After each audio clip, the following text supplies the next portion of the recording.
در ادامه تمرینات بداهه نوازی ساده تو این ویدیو دشتی رو تقدیمتون میکنیم و اینکه یه سری از تکنیک‌های تکیه و تریل رو دو قالب همین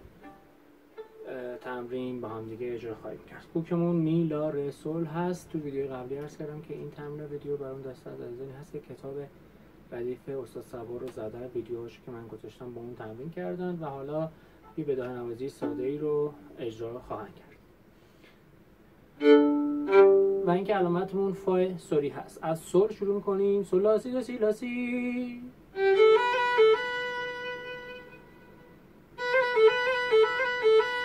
سی لا سی لا سی لا سی لا سی لا سی لا سی،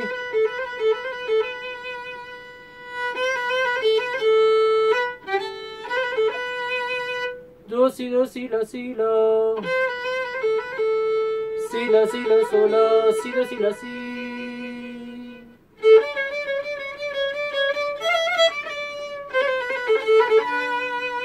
این دو دیز میشه لا ره رو ره دو ره دو ره دو ره می فا می ره، می فا با یارشه، می ره با یارشه،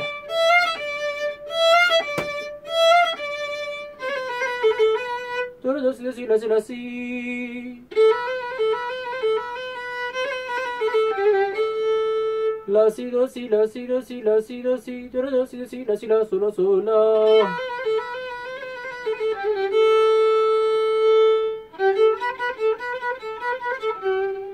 سو لا سی دو سی لا سی دو سی لا سی دو سی لا سی دو سی لا سو،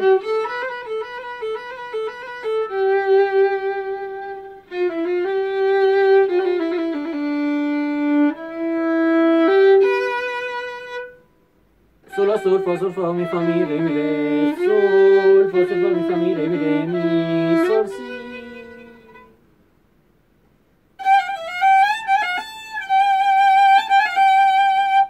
سول فا می فا سول لا سول لا سول فا سول،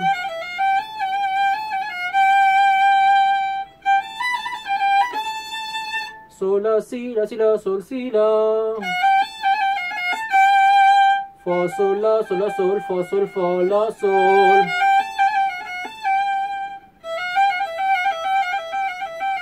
می فا سول فا می سول فا می سول فا می سول فا می لا، سول سی لا، فا لا سول می سول فا، لا سول فا می ره می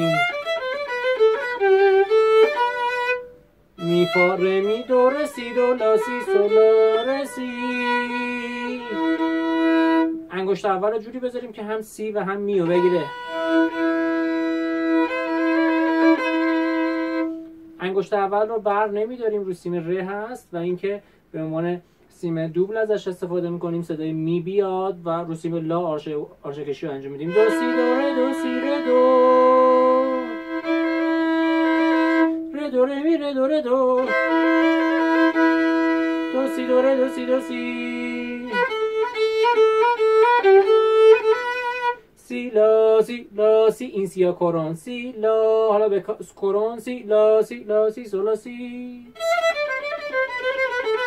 می فا می ره ره می ره دو دو ره دو سی سی دو سی لا سی،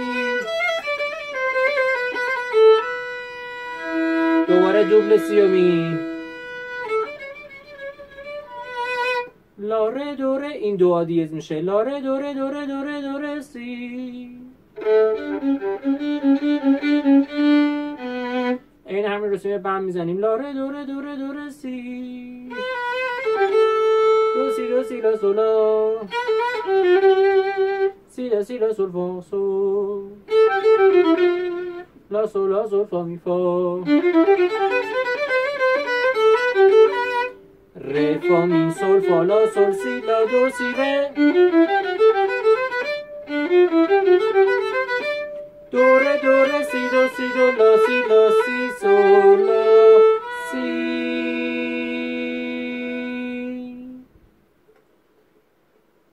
تا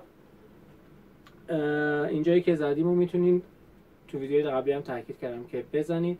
و اینکه به صورت بداهه نوازی انجام میدید تا جایی که میتونید بهش اضافه کنید یا اون چیزی که دوست ندارید ازش رو کم کنید. سلیقه‌ای هست تا به یه آواز مطلوب و ایدئالی برسین.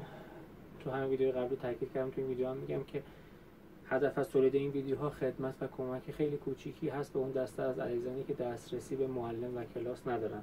وگرنه هیچ گونه ادعایی پشت هیچ کدوم از این کارا نیست. اگر که سوال ایرادی بود با شما تلفن اول ویدیو یا موبایل خودم 912 218 61 97 تماس بگیرید. با کمال میل در خدمت شما خواهم بود.